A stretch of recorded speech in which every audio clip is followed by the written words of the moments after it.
Mari kita tenangkan hati di hadapan Tuhan. Dan setiap kita berdoa, pada saat mendengarkan firman Tuhan, sudah sering kali kita mendengar firman, tetapi kita bertanya-tanya sampai seberapa jauh firman Tuhan mengubah hidup kita. Apakah firman hanya berada di dalam pikiran yang mengingatkan kita hal-hal yang indah dari Tuhan, ataukah firman itu berkuasa di dalam hati kita? Mari kita merenungkan dengan tenang di hadapan Tuhan dan mohon Tuhan pimpin kita. Ya Tuhan, tenangkan hati kami.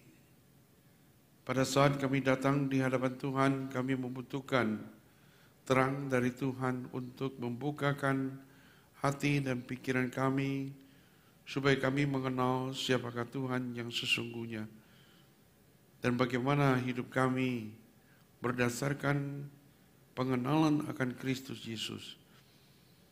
Kami menyerahkan diri kami ke dalam tangan Tuhan. Biar pada hari ini firman-Mu boleh kembali menyapa kami, menuntun kami, dan membawa hati kami berbakti kepada Tuhan. Kami serahkan jam ini ke dalam tangan-Mu, biarlah kuasa Roh Kudus yang bekerja di sini. Terima kasih Tuhan, demi nama Tuhan Yesus kami sudah berdoa. Amin. Silakan duduk, saudara sekalian jemaat kekasih Tuhan.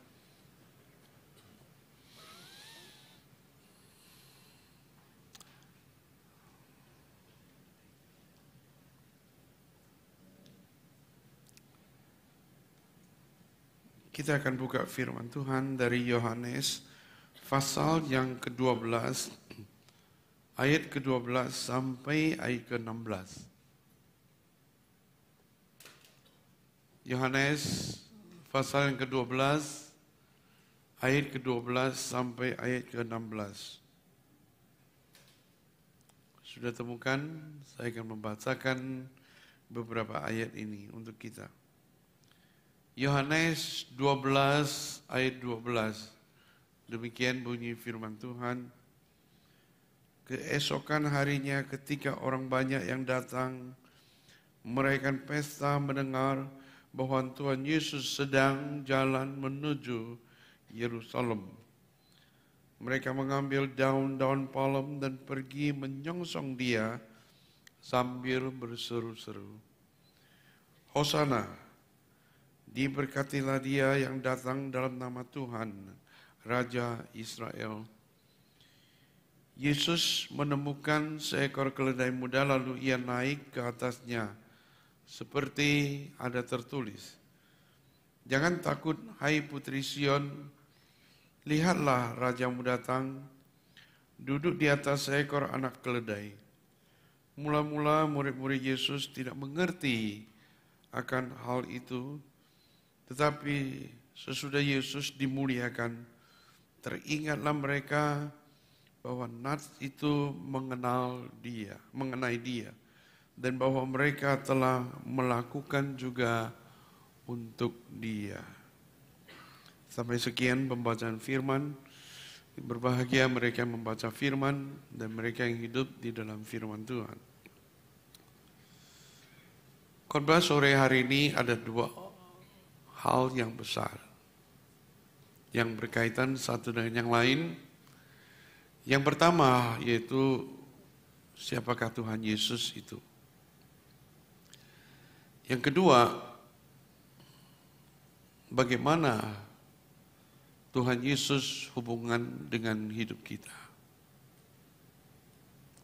Yang pertama menekankan history, sejarah, kesaksian daripada penginjil tentang siapakah Tuhan Yesus. Yang kedua, kita yakin bahwa Tuhan Yesus yang dikenal itu masih hidup sampai hari ini. Dan Tuhan Yesus tidak bisa dijamah dengan mata telanjang dan segala panca indera kita. Tetapi dia datang hadir memerintah dalam hidup kita. Kita akan mulai yang pertama, saudara, bahwa Kita mengenal Tuhan Yesus berdasarkan kesaksian kitab suci. Kita tidak boleh mengenal Tuhan Yesus berdasarkan perspektif kita. Berdasarkan penilaian orang banyak, tapi berdasarkan apa yang disaksikan oleh Tuhan Yesus, oleh murid-murid. Ada penginjil tentang siapakah Tuhan Yesus itu. Yang pertama sudah perhatikan bahwa Tuhan Yesus ada Raja yang direndahkan. Dari kelahiran, kemudian sampai kesengsaraan kematian. Menggambarkan secara utuh satu phrase, peristiwa sejarah bahwa Tuhan Yesus adalah hamba atau raja yang menderita. Raja yang direndahkan. Di sini ada dua hal yang penting, yaitu ketinggian Tuhan Yesus. Dia adalah raja di atas segala raja.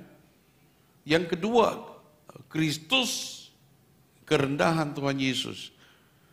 Dia adalah hamba. Dia tinggal di dalam dunia dan bahkan di tempat yang hina. Namun tempat di mana Kristus tidak menentukan siapakah dia. Tetapi siapakah dialah yang akan mengungkapkan sebenarnya kekayaan di dalam dirinya. Mari kita buka beberapa ayat saudara di dalam Lukas pasal yang pertama, ayat yang ke-31 sampai 33. Lukas pasal yang pertama, ayat 31 sampai 33. Saya bacain. Sesungguhnya engkau akan mengandung dan melahirkan seorang anak laki-laki, hendaklah engkau menamai dia Yesus. Ia akan menjadi besar dan akan disebut Anak Allah yang Maha Tinggi. Tuhan Allah akan mengaruniakan kepadanya takhta Daud, bapa leluhurnya. Ia akan menjadi raja atas kaum keturunan Yakub sampai selama-lamanya. Dan kerajaannya tidak akan berkesudahan. Maria belum punya suami. Malaikat mengungkapkan bahwa tanpa suami dia akan melahirkan seorang anak. Tapi bukan anak yang biasa, tapi anak yang sesuai dengan janji Tuhan kepada nabi-nabi, melalui nabi-nabi, bahwa dia adalah Yesus Kristus itu. Pertama dikatakan bahwa dia anak Allah yang Maha Tinggi. Orang Israel jelas bahwa anak Allah berarti dia equal, dia setara dengan Allah. Anak Allah itu sama dengan anak manusia. Di dalam Daniel pasal yang ke-7, pada waktu Daniel melihat visi tentang anak Allah yang duduk dengan segala kemuliaannya dan dia menerima kekuasaan dari yang lanjut usia itu. Yang kedua dikatakan taktanya, takhta Daud itu. Dia berasal dari keturunan Daud. Kalau begitu, dia adalah anak raja. Orang Israel sangat mengharapkan bahwa Tuhan mengirimkan keturunan Daud dan kembali membangun bangsa Israel. Karena pada waktu itu mereka sedang dijajah oleh bangsa Romawi dan tidak mempunyai kekuatan kuasa untuk melepaskan dirinya kecuali Tuhan, anak Daud itu. Tetapi ayat 33 mengenai natur kerajaan dari anak Daud yang berbeda sama sekali dengan apa yang dipahami oleh bangsa Israel. Ayat 33 dikatakan, ia akan menjadi raja atas keturunan Yakub sampai selama-lamanya. Dan dikatakan kerajaannya tidak berkesudahan. Ini sesuai dengan 2 Samuel pasal yang ke-7, Tuhan berkata kepada Daud bahwa taktanya itu akan selama-lamanya. Keturunan Daud silih berganti dan tidak ada raja yang sempurna yang taktanya selama-lamanya.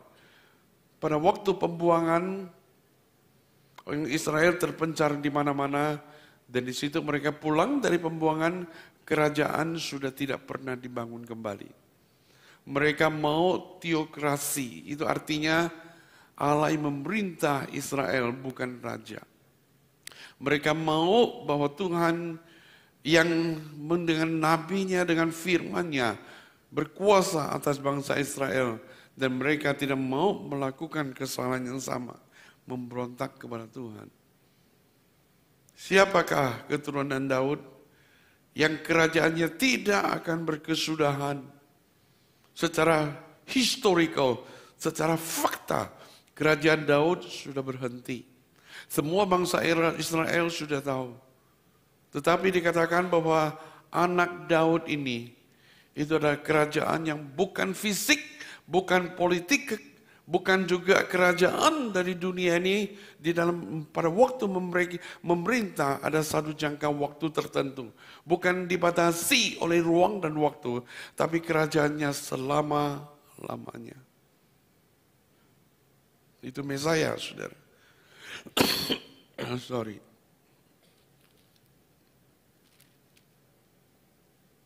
Kemudian sudah perhatikan Lukas pasal yang kedua. Ayat yang ke-11 dan 12.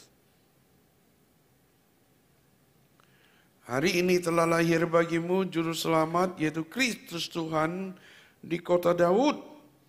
Inilah tandanya bagimu, kamu akan menjumpai seorang bayi yang dibungkus dengan lampin dan berterbaring di dalam palungan.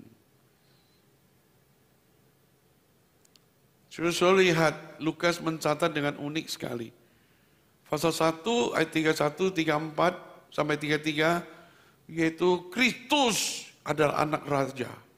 Kristus anak Allah. Kristus kerajaannya tidak berkesudahan. Tapi Lukas pasal yang kedua mencatat bahwa Kristus lahir di kota Daud dan berbaring dalam palungan. Itu kerendahan Tuhan Yesus. Ketinggian, dia adalah raja, tapi raja yang merendahkan hatinya.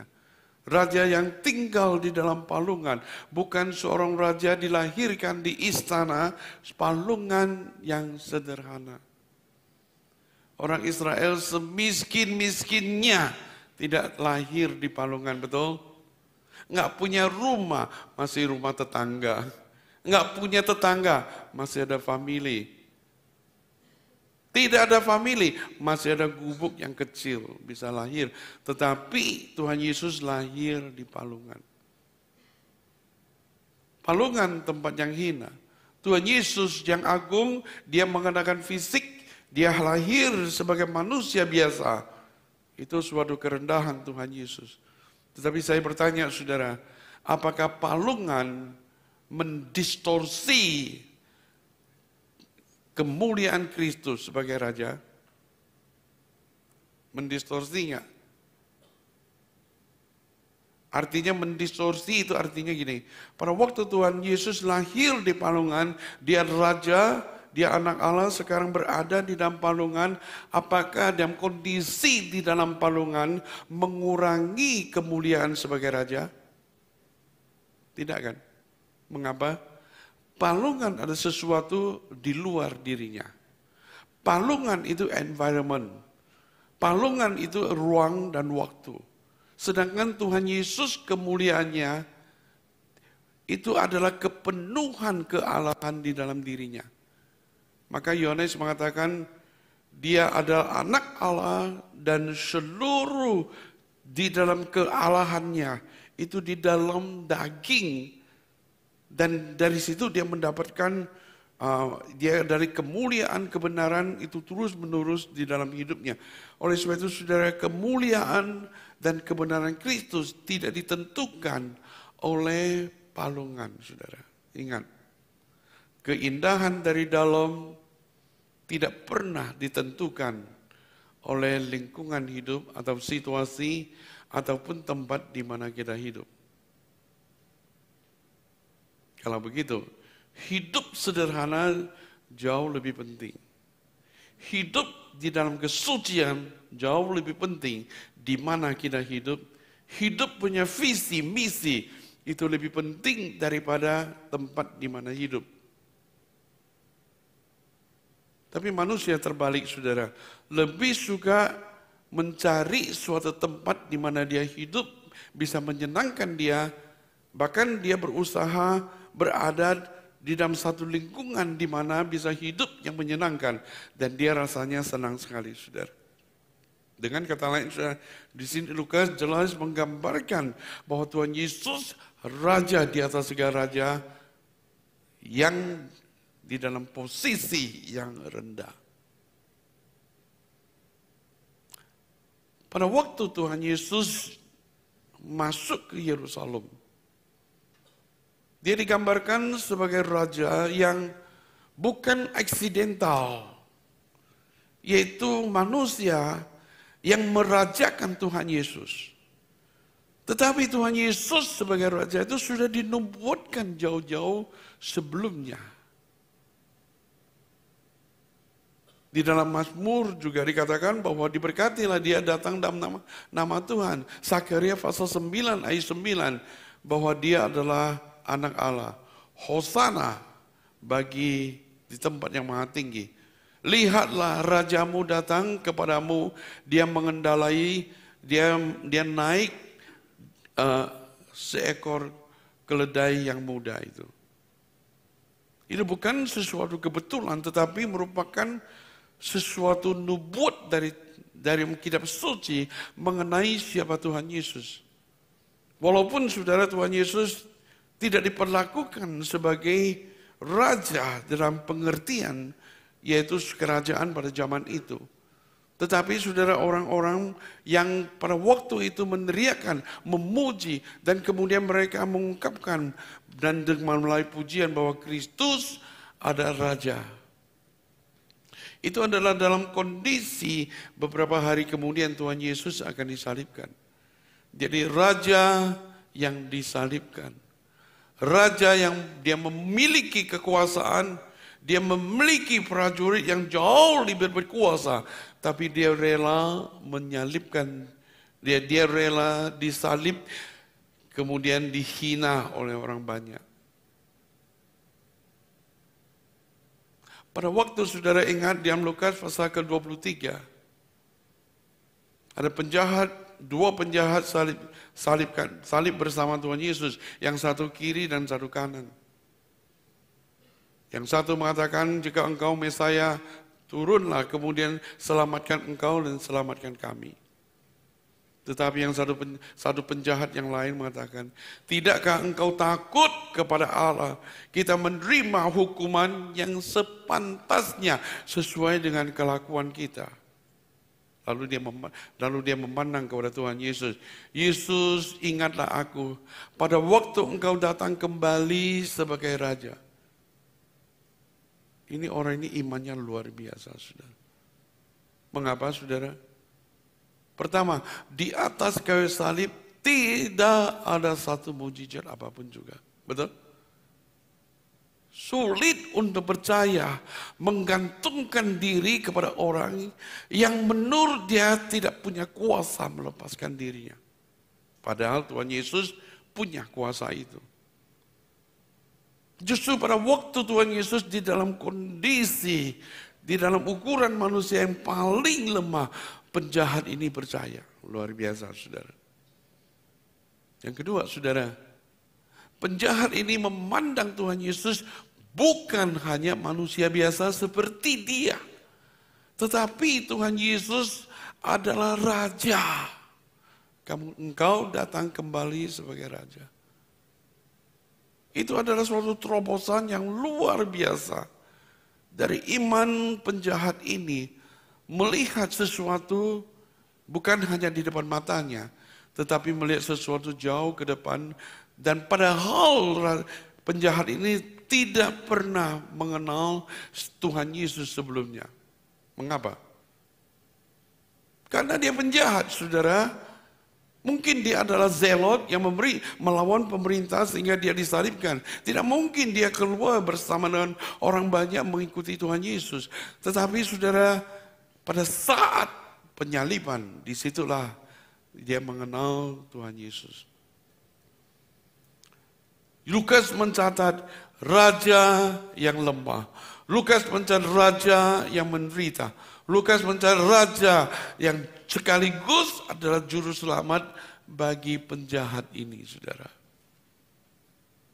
Jadi saudara-saudaraku sekalian, konsep tentang siapakah Tuhan Yesus dari penginjil, dari penulis Injil, itu berbeda dengan orang-orang Yahudi mengenal siapa Tuhan Yesus. Mereka maunya, murid-murid juga maunya Tuhan Yesus adalah political Messiah. Yaitu Messiah yang menggunakan kekuatan politik senjata untuk melawan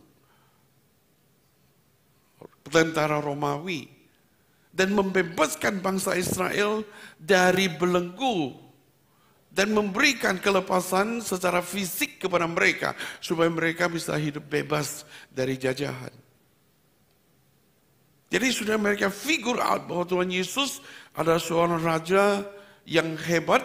Raja Yahudi. Dan raja yang memerintah di dunia ini. Tapi penginjil mencatat bahwa Tuhan Yesus adalah raja yang menderita.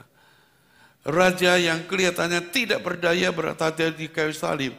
Tetapi dia menang atas dosa. Raja yang mengampuni dosa penjahat itu. Melalui pengakuannya di hadapan Tuhan.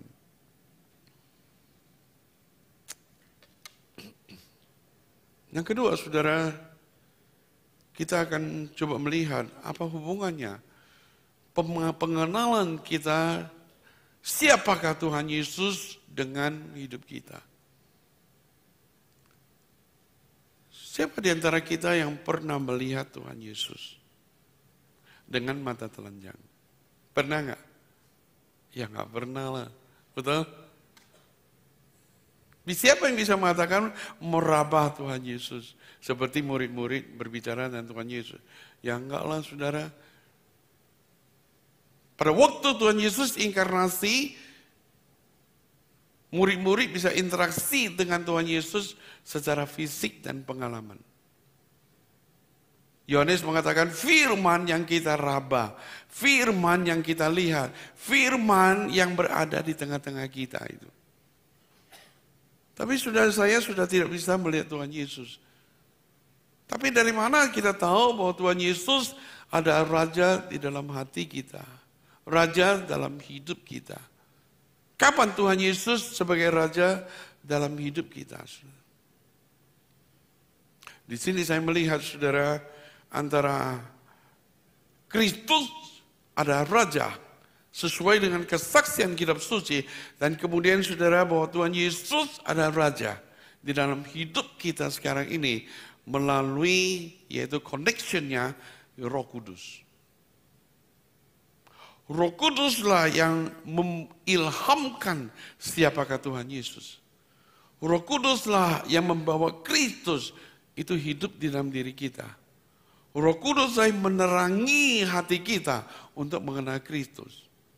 Jadi kuasa kebangkitan Kristuslah yang membuat kita mengenal siapa Tuhan yang sesungguhnya. Setelah Tuhan Yesus bangkit dan dia hadir kepada di tengah-tengah dua murid yang berjalan ke Emmaus. Mereka diskusi sekitar penyaliban dan kematian Tuhan Yesus.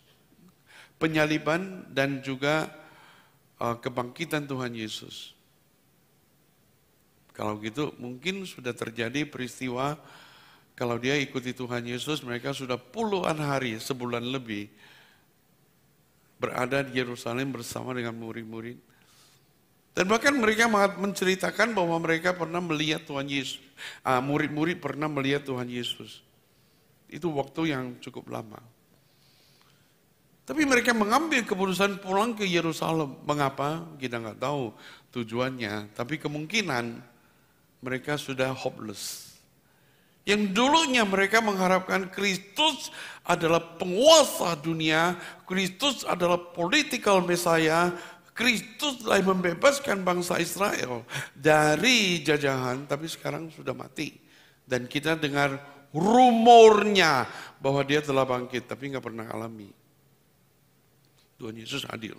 Pada waktu Tuhan Yesus adil, dia menjelaskan kitab suci. Tapi Tuhan Yesus mengatakan, engkau tidak percaya, mata mereka ada tertutup sehingga tidak mengenal Tuhan Yesus. Kemudian Tuhan Yesus menjelaskan kitab suci, firman itu membakar hati mereka itu. Pasal 20, Lukas 24 ayat 34. Firman itu membakar hati mereka. Lalu mereka mengenal siapa Tuhan itu. Dengan kata lain saudara, Tuhan Yesus yang sudah bangkit itu, sekarang hidup di dalam hidup mereka. Melalui karya Roh Kudus yang begitu unik. Kemudian Kristus bergabung dengan diri kita. Dengan kata lain bahwa sekarang aku menjadi milik Kristus dan Kristus adalah milikku. Kita baca Kolose pasal yang ketiga ayat ke-23.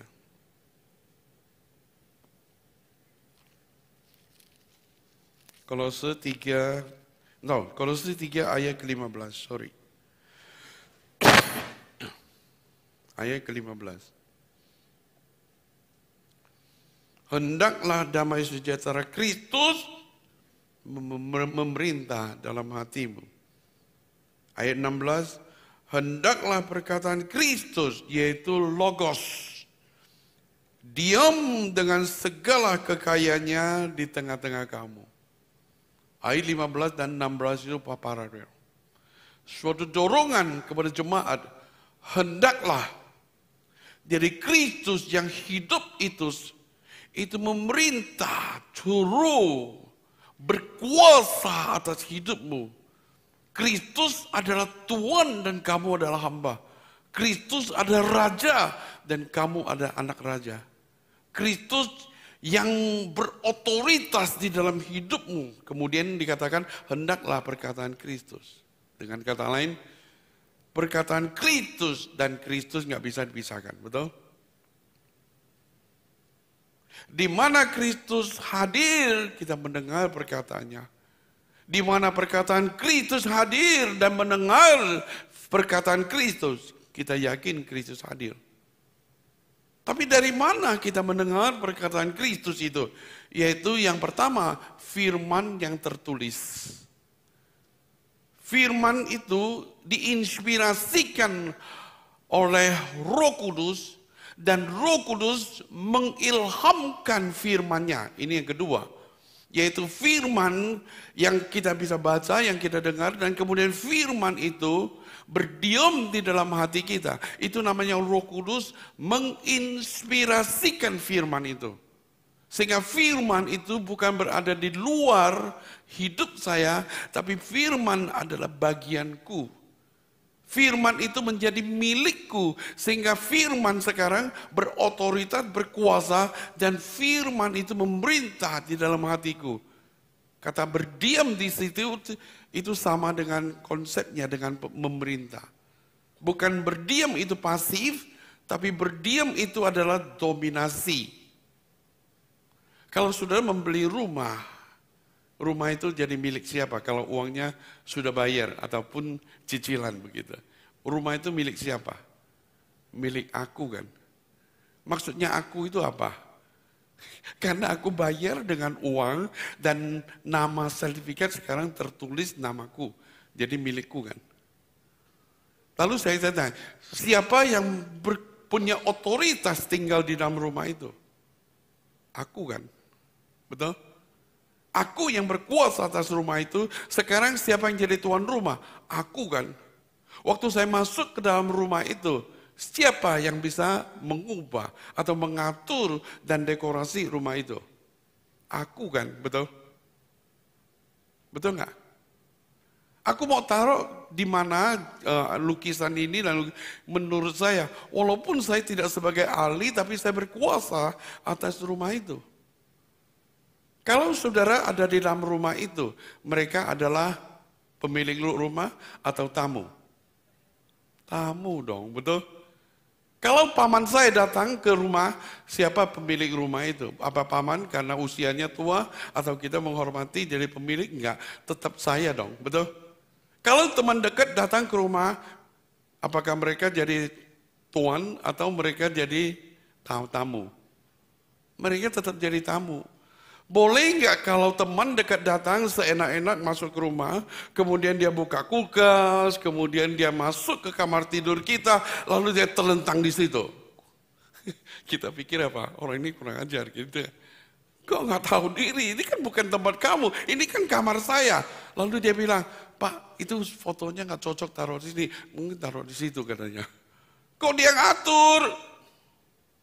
Demikian juga saudara dikatakan firman itu diam, itu artinya firman itu sekarang dominasi hidup kita. Yaitu Kristus dominasi. Kristus bukan tamu dalam hati kita, tapi Kristus adalah Tuhan atas diri kita, saudara. Kalau gitu, kalau Kristus Tuhan, saya adalah hamba, betul? Make sense nggak? Siapa yang memerintah hatiku? Ya Kristus. Siapa yang berkuasa atas hatiku? Yaitu Kristus. Siapa yang memiliki segala sesuatu yang ada pada diri saya yang disebut nama saya itu? Ya Kristus. Jadi saudara, segala sesuatu yang saya miliki itu adalah titipan Tuhan dan sebenarnya milik Kristus. Segala sesuatu itu adalah sebenarnya kita berada di hidup di bawah otoritas Kristus, saudara. Jadi Kristus adalah Tuhan dan kita adalah hambanya. Jadi saudara perhatikan di sini. Kristus adalah Raja. Bukan hanya kita tahu di dalam fakta sejarah, tetapi ada continuation di mana kuasa Roh Kudus bekerja. Sekarang menghidupkan tanda kutip Kristus di dalam hidup kita, di dalam hati kita. Itu disebut pengalaman rohani. Itu disebut dipenuhi oleh Roh Kudus. Itu disebut Kristus damai sejahteranya untuk menguasai, mendominasi hidup kita, saudara. Indah nggak, saudara?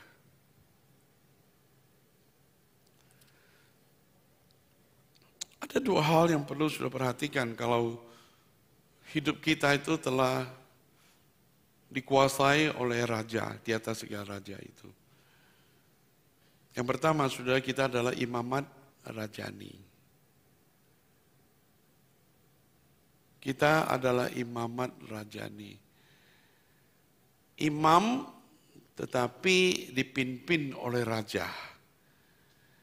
Imam tapi sekarang hidup dengan aturan kerajaan. Imam, tapi sekarang kita tidak hidup sendirian tetapi menjadi satu komunitas di mana Kristus sudah menyelamatkan kita. Saya tunjukkan beberapa ayat konsep ini, saudara. 1 Petrus pasal yang kedua ayat 9.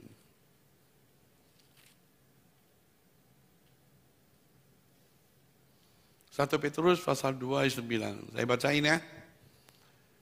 Tetapi kamu bangsa yang terpilih, imamat yang rajani, bangsa yang kudus, umat kepunyaan Allah, supaya kamu memberitakan perbuatan-perbuatan yang besar yang telah memanggil kamu keluar dari kegelapan kepada terangnya yang ajaib. Kamu sudah dipilih oleh Allah. Kapan? Bukan pada waktu kita menerima Tuhan Yesus sebagai juru selamat, tetapi Allah di dalam kekekalan sudah memilih kita.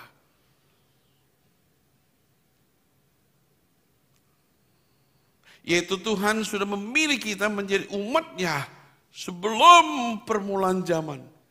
Jadi berdasarkan kasih kemurahan Tuhan, Dia pilih kita menjadi suatu imamat rajani. Sudah luar biasa. Imamat rajani itu adalah imam yang sekarang dikuasai atau diperintah oleh nilai-nilai kerajaan, dipimpin oleh Kristus ada raja, dan kita hidup dengan suatu kondisi, satu nilai yang baru. Oleh sebab itu jadi transformasi di dalam pikiran kita, bahwa kita bukan dari dunia lagi, meskipun kita hidup di dalam dunia. Kemudian coba saudara perhatikan, Petrus mengatakan bangsa yang kudus itu. Kedua, saya akan membaca Wahyu pasal yang kelima. Wahyu pasal yang kelima, ayat yang ke-9 dan ke-10. Mereka menyanyikan suatu nyanyian baru, yaitu orang-orang kudus yang disembelih itu, atau sudah dibunuh, atau menerima penganiayaan siksaan itu. Engkau layak menerima golongan kitab itu dan membuka materi-materinya, dan engkau telah disembelih dengan darahmu yang engkau telah membeli mereka bagi Allah dari tiap-tiap suku dan bahasa dan kaum imam. Engkau telah membuat mereka menjadi satu kingdom, satu kerajaan, dan menjadi imam-imam bagi Allah, dan mereka akan memerintah sebagai raja di bumi.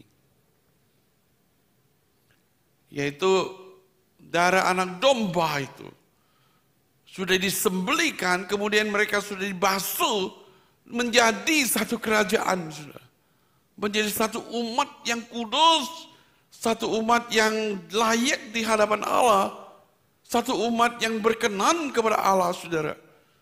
Oleh sebab itu menjadi kita ini adalah anak-anak raja. Kita ini tidak lagi hidup di bawah nilai-nilai dunia ini, tapi nilai kerajaan Allah.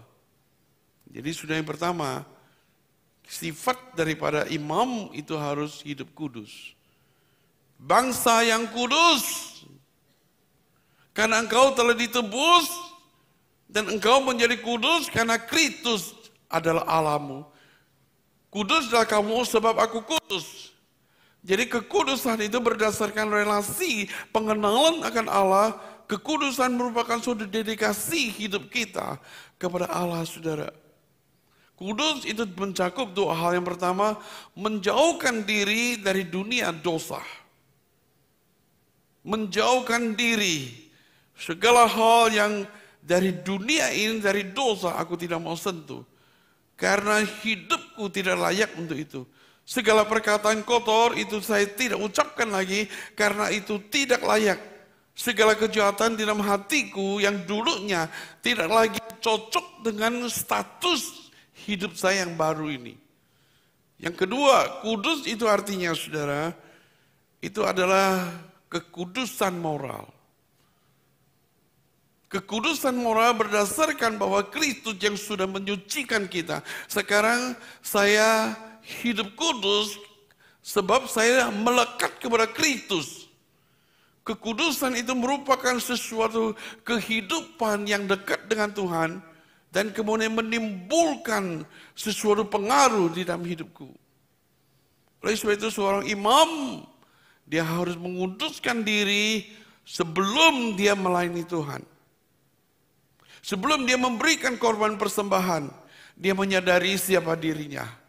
Lalu dia mempersembahkan korban supaya korbannya diperkenan oleh Tuhan. Jadi seorang imam menguduskan diri untuk pelayanannya, untuk umat Allah.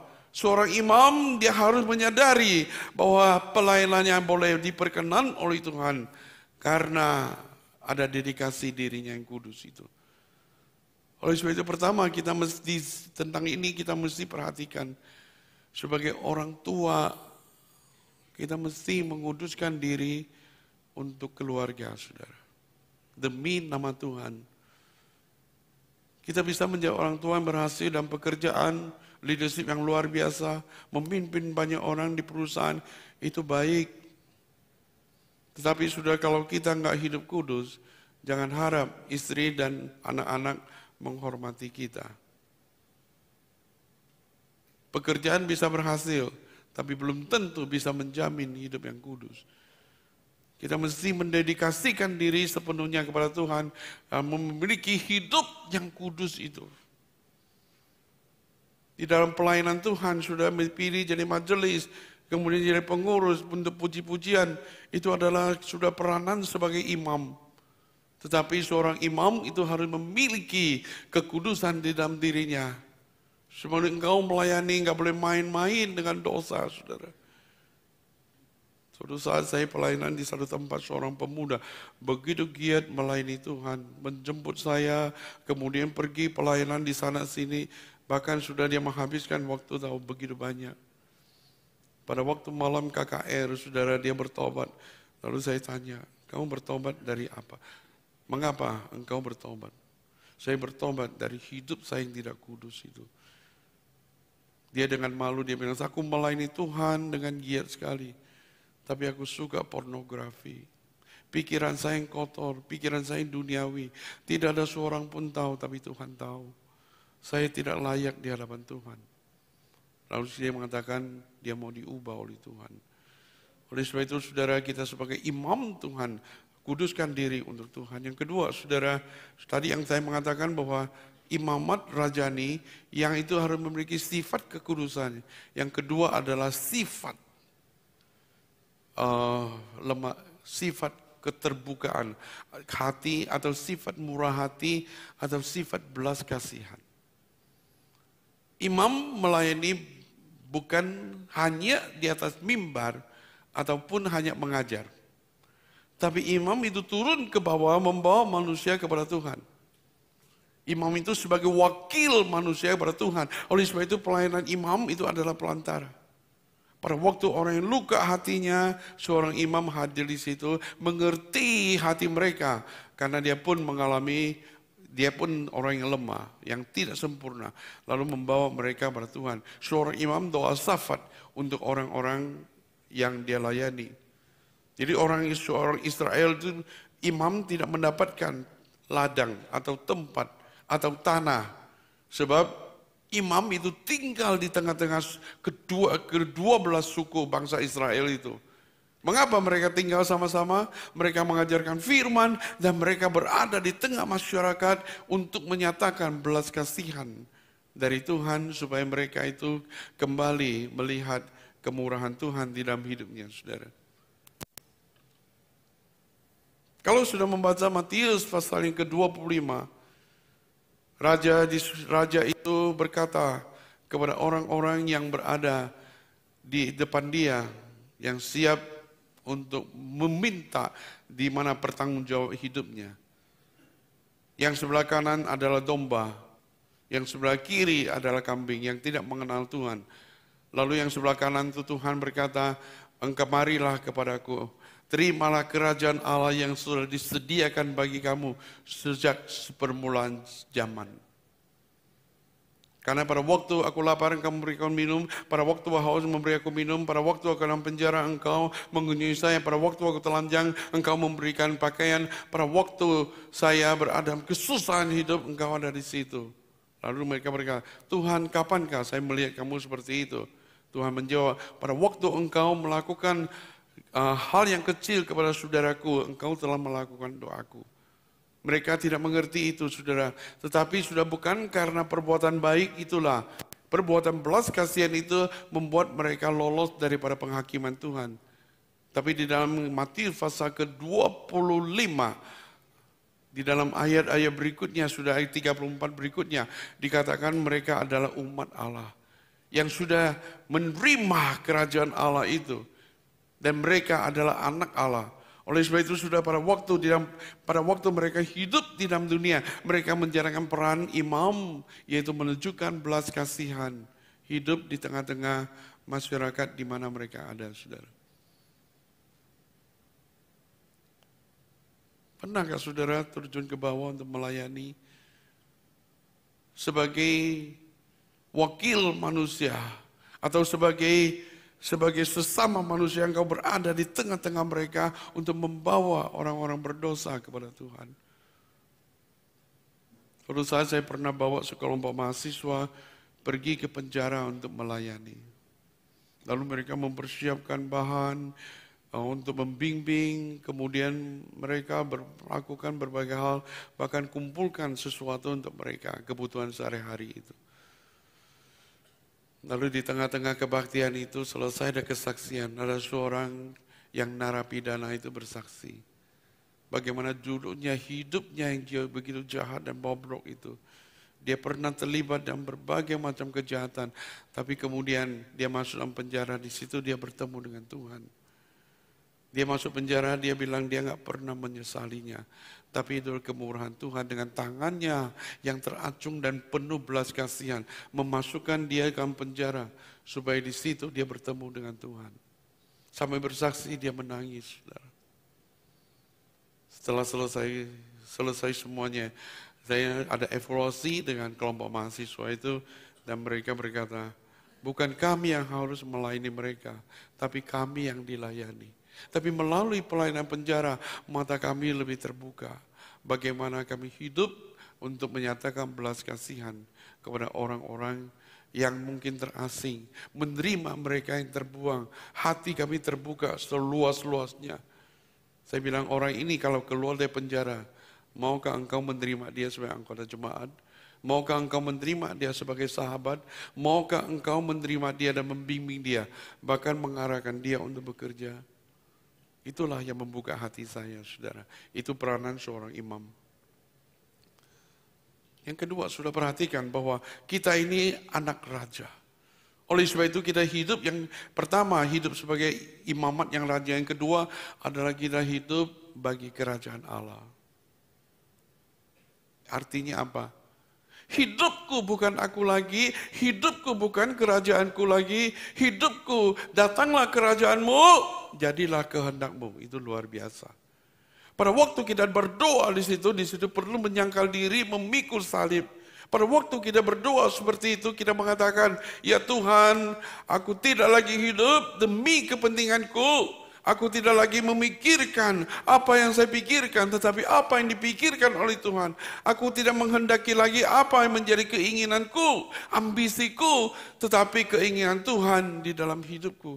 Kemuliaan Tuhan yang terjadi di dalam hidupku. Waktu saya di Amerika berbicara dengan seorang bapak yang mengasihi Tuhan. Kami kenal dia sudah 20 tahun lebih. Lalu tanya anaknya sekolah di mana. Oh, anak saya sudah selesai beberapa tahun yang lalu. Dia selesai studi di Stanford, saudara, University. Mendapat pekerjaan yang luar biasa di Silicon Valley. Saya bilang, dia kerja di situ dong. Dia kerja sebentar saja. Suatu perusahaan yang besar, yang membutuhkan kehadirannya dan masa depannya itu baik sekali. Tapi dia tidak mau. Loh, kenapa nggak mau? Bukannya pekerjaannya buruk, tetapi anak ini, saudara, dia bilang, saya ingin pergi satu kota kecil itu. Saya ingin membangun gereja di situ. Saya ingin melayani Tuhan. Lalu dia pergi satu perusahaan. Memang, saudara, satu perusahaan tidak sebaik itu. Tapi tunjangan juga bagus karena dia sekolah yang lulusan yang baik sekali. Dia berada di situ. Hidupku bukan untuk mencari uang sebanyak-banyak mungkin.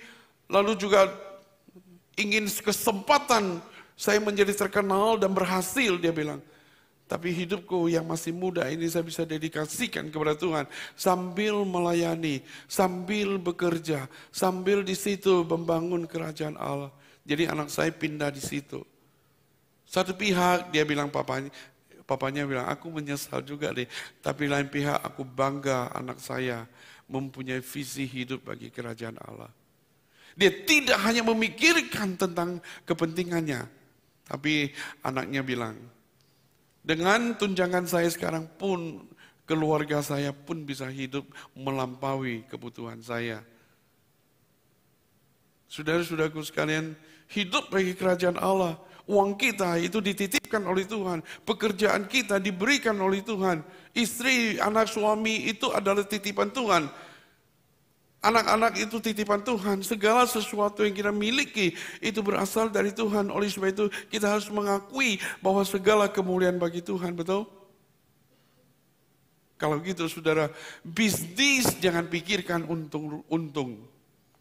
Kalau bisnis kita pikirkan untung menjadi utama, kita memberhalakan segala cara untuk mencapai keuntungan pribadi. Di situ kita nggak memuliakan Tuhan. Tapi mesti kita berpikir dan sungguh-sungguh berdoa, Tuhan biar melalui bisnis ini, melalui transaksi ini, melalui usaha saya ini, supaya orang bisa melihat dan saya pun bisa memuji kebesaran Tuhan. Dan orang bisa melihat dan memuji Tuhan. Sulit kita berada di tengah-tengah Indonesia. Tetapi saudara, di dalam bisnis itu keputusan iman. Di dalam bisnis itu adalah kita bergumul dengan realitas dan bergumul dengan realitas iman, saudara. Sebab hidupku bukan aku lagi, tapi Kristus Yesus yang hidup. Sehingga saudara, di dalam pekerjaan, di dalam segala sesuatu yang Tuhan karuniakan, kita berdoa, Tuhan datanglah kerajaan-Mu, jadilah kehendak-Mu. Amin, saudara. Jadi saudara, dua hal yang kita pelajari. Yang pertama, Kristus adalah Raja yang agung dan Raja yang direndahkan.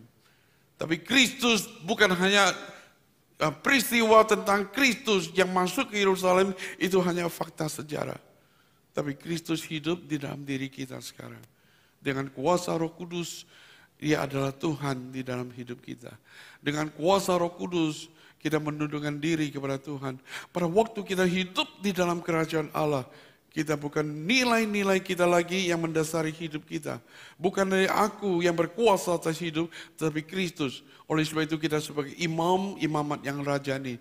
Yang kedua, saudara, kita hidup segalanya, yaitu demi kerajaan Allah, bukan demi hidup kita.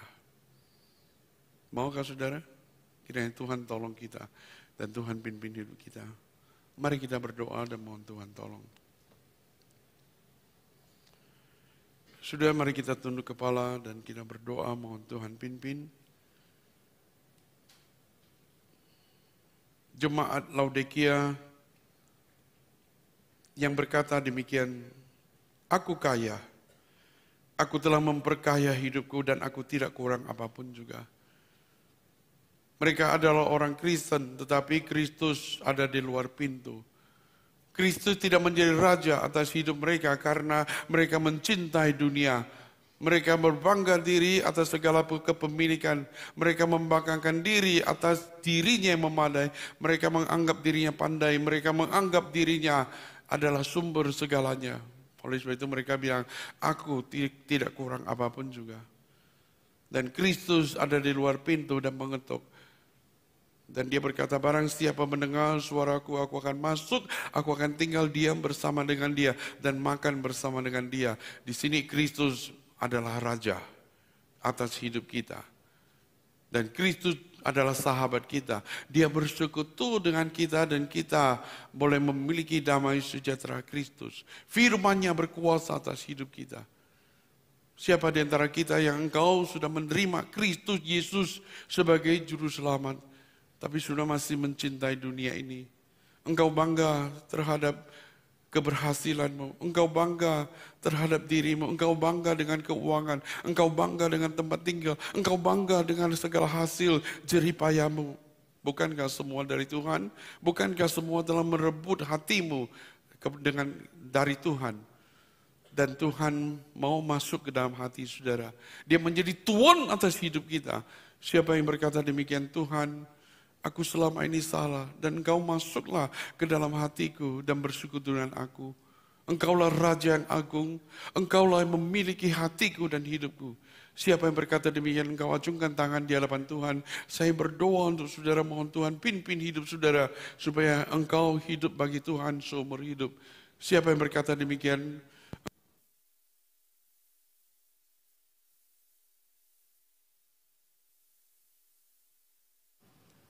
Adakah orang yang berkata demikian?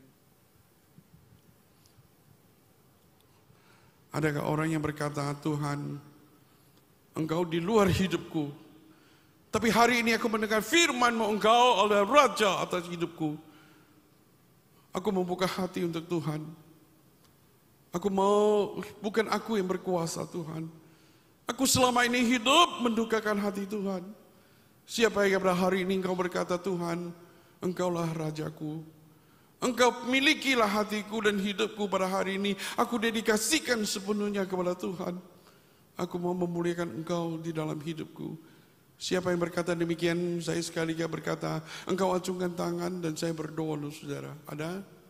Silakan saudara.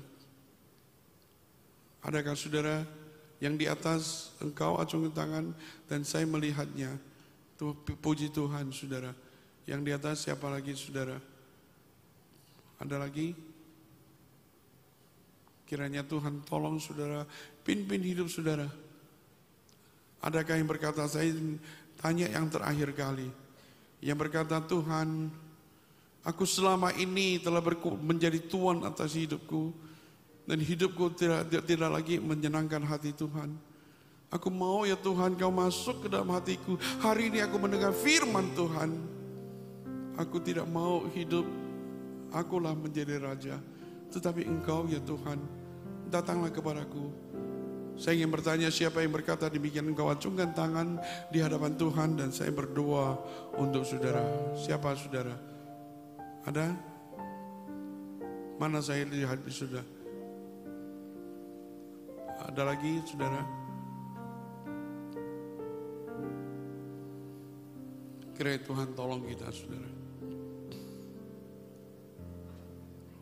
Kami serahkan hidup kami ke dalam tangan Tuhan. Mohon Tuhan yang pimpin dan Tuhan yang tolong kami. Supaya Kristus berkuasa atas hidup kami sepenuhnya. Maampunilah Tuhan kesalahan kami. Karena selama ini kami yang berkuasa, Engkau berada di luar pintu hati kami. Kami berdoa untuk saudara kami yang pada hari ini mengacungkan tangan di hadapan Tuhan. Mohon Tuhan isi hidup mereka dan tuntun hidup mereka. Tuhan yang berkuasa atas hidup mereka. Supaya hidupnya mereka tidak sia-sia. Tuhan tolong setiap kami yang mendengar firman Tuhan. Jangan kami ada seorang pun yang mengeraskan hati. Tapi kami senantiasa membuka hati seluas-luasnya bagi Tuhan. Terima kasih Tuhan, berkati firman-Mu. Dalam nama Tuhan Yesus kami berdoa. Amin.